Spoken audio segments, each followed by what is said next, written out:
चलो आज हम लोग पढ़ेंगे प्रकाश का परावर्तन, जो हमारे फिजिक्स का पहला चैप्टर है।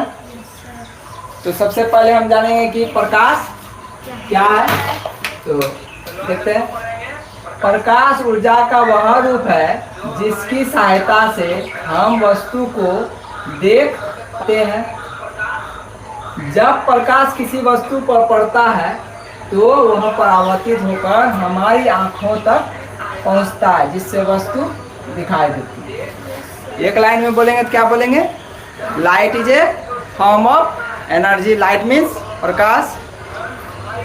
तो वही बोला इसमें क्या कि यह ऊर्जा का रूप है जिसकी सहायता से हम कोई भी चीज देखते हैं। जैसे रात जब होता था हमें वस्तु क्यों नहीं दिखाई देता? इसका कारण है कि रात में वस्तु पे जब तक प्रकाश नहीं पड़ेगा तो वो हमें दिखाई नहीं, इसीलिए हमें क्या होता है, उसके लिए हमें प्रकाश की ज़रूरत होती है, या तो टॉर्च या तो जलता हुआ कोई बल्ब। अगर वस्तु पे पड़ता है तो वो हमें दिखाई देता है। अब तुम लोग का सवाल होगा कि कोई वस्तु पे प्रकाश पड़ता तो वो हमें कैसे दिखाई देता? तो जब किसी वस्तु पर प्रकाश पड़ता है तो वह उस वस्तु से टकराकर परावर्तित होकर हमारे आँखों तक पहुँचता है, जिससे वह वस्तु में क्या होता है, दिखाई देता है। चलो अगला देखेंगे इसका गुण। गुण क्या है? प्रकाश सीधी रेखा में गमन करता है। क्या बोला पहला गुण? प्रकाश सीधी रेखा में गमन करता है। इसका मतलब क्या कि वो जिग-जैग में नहीं जाएगा, टेढ़ा लाइन में नहीं जाएगा, वो क्या होगा, सीधा, यानी एक स्ट्रेट लाइन में वो प्रकाश गमन करेगा। क्या करेगा? एक स्ट्रेट लाइन में प्रकाश गमन करता है, वो टेढ़ा नहीं जाता।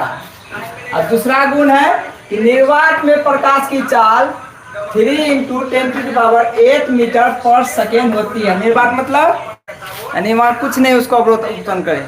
क्या हो, एकदम सिंपली एकदम खाली जगह रहे, वहाँ पर हवा तक नहीं रहे, ऐसा हो तो अवरोध उत्पन्न ना करे। तो इसमें दिया गया है निर्वात में प्रकाश की चाल कितना दिया हुआ है, 3 × 10⁸ मीटर पर सेकेंड। इसी से पता लगाया जा सकता है प्रकाश कितना गति में आता है।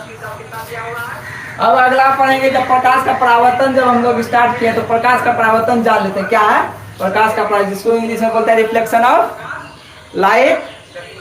तो देख, जब प्रकाश की किरण किसी चिकनी, क्या बोला यहाँ पर, चिकनी या पॉलिश की हुई सतह से टकराकर वापस उसी माध्यम में लौट आती है तो इस घटना को हम क्या बोलते हैं, प्रकाश का परावर्तन।